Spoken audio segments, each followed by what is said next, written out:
Mais non, je ne parle pas des Anglais, mais de la langue anglaise, bien sûr.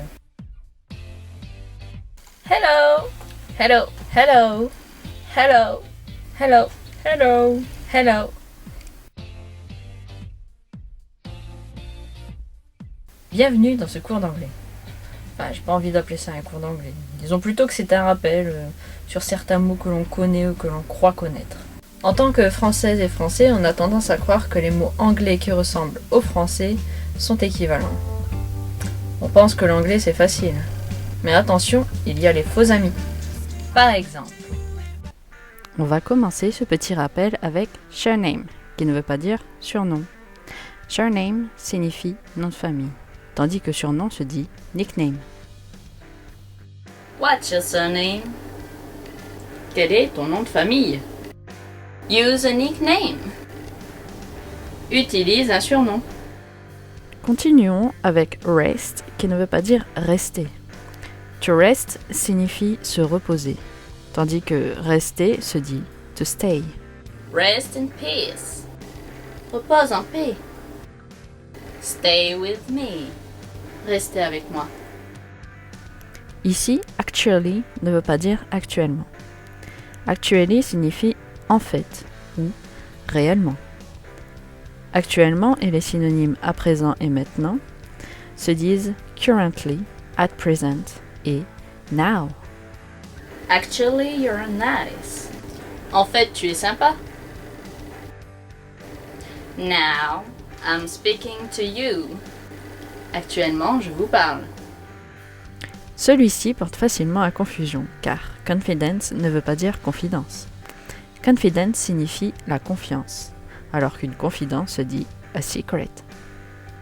I have confidence in you. J'ai confiance en toi. I have a secret. J'ai un secret, une confidence. Comprehensive ne veut pas dire compréhensif ou compréhensive au féminin. Comprehensive signifie complet ou encore détaillé, alors que compréhensif ou compréhensive se dit understanding. A comprehensive list. Une liste détaillée. An understanding person. Une personne compréhensive. Le mot suivant est check, qui ne veut pas dire check. To check signifie vérifier, contrôler, tandis que le check se dit simplement check, qui s'écrit de la même façon à un accent près. Check him. Contrôlez-le. Give me a check. Donne-moi un chèque. Les verbes que voici sont demand, qui ne veut pas dire demander. To demand signifie exiger, alors que demander se dit to ask. What do you demand? Qu'exiges-tu? Ask me and I will answer.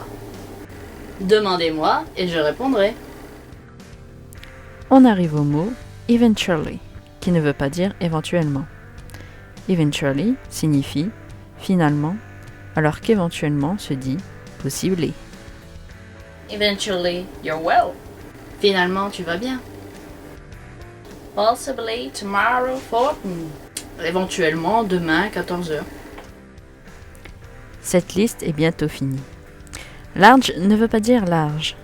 Large signifie grand, tandis que large se dit wide. A wide sweater. Un pull large. A large dog. Un grand chien. Et voilà le mot terminant cette petite liste. Sensible. Sensible qui ne veut pas dire sensible. Sensible signifie raisonnable, alors que sensible se dit sensitive. He is sensible. Il est raisonnable. She is sensitive. Elle est sensible. Bien sûr, je n'ai pas tout mis. Il y en a d'autres que tu peux trouver sur plusieurs sites. Je ne prétends pas tout connaître, je ne suis pas prof d'anglais, je veux juste rendre service. Et si tu veux d'autres vidéos sur l'anglais, dis-le moi, je ferai de mon mieux pour t'aider. Si toi aussi tu connais quelques faux amis en anglais ou pas, abonne-toi à ma chaîne, aime cette vidéo, partage-la sur les réseaux sociaux. Tu peux également me suivre sur les réseaux sociaux, dont la description est ci-dessous. Là, va voir. Thumbs up. Thumbs up. Hey! Mais j'ai pas fini, j'ai encore des trucs à dire. Je peux te conseiller, si tu le souhaites, d'apprendre l'anglais en aimant vraiment ça. Enfin, pour moi, ça marche. Si tu regardes des séries ou des films anglais ou américains, en DVD ou en Blu-ray, et tant qu'à faire un épisode à la fois, c'est plus simple. En 1. Regarde-les en français une à plusieurs fois pour bien t'imprégner de l'histoire. En 2. Ensuite, mets audio en anglais et sous-titres en français.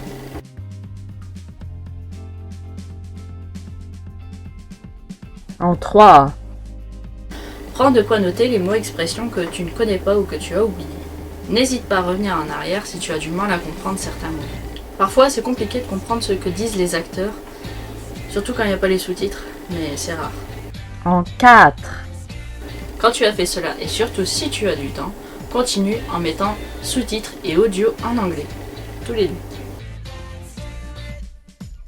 Cela semble un peu compliqué, mais tu vas t'y faire.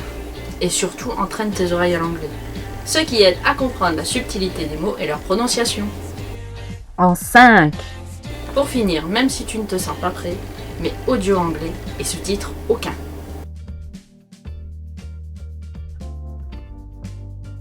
Ça semble insensé, mais je peux te dire qu'après plusieurs tentatives, tu vas finir par comprendre ce qui se passe à l'écran sans même le regarder et tes oreilles seront habituées à l'anglais. À force d'entraînement et de notes, tu te sentiras meilleur en anglais et tu communiqueras plus aisément à l'écrit internet par exemple, comme à l'oral, en voyageant par exemple. Ceci est une façon comme une autre d'apprendre quelques mots et expressions en anglais. Ne te force pas à visionner des films ou séries en anglais, sinon tu le prendras comme un devoir et non comme un plaisir, voire un amusement. Surtout si ce sont des films ou séries drôles. Il faut de la patience pour pouvoir évoluer. Et c'est quand même, ça te prendra du temps certes, mais ce serait dommage de ne pas essayer.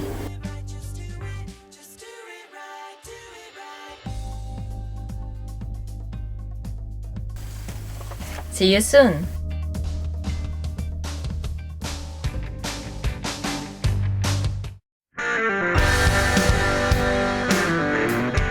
Quel est ton nom de famille? Bienvenue. Utilise un surnom.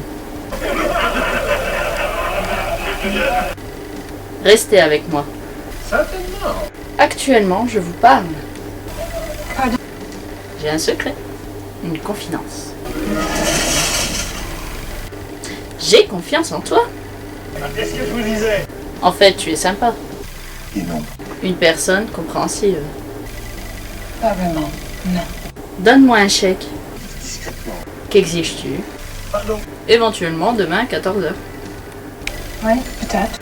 Demandez-moi et je répondrai. C'est quoi ça? Une liste détaillée. C'est horrible. Un pull large. Ça se dit ça? Un grand chien. Pauvre bête, Repose en paix. fallait pas trop rire. Elle est sensible. À la terre. Il est raisonnable. Contrôlez-le. Vous êtes des malades. Finalement, tu vas bien. Quelle heureuse surprise.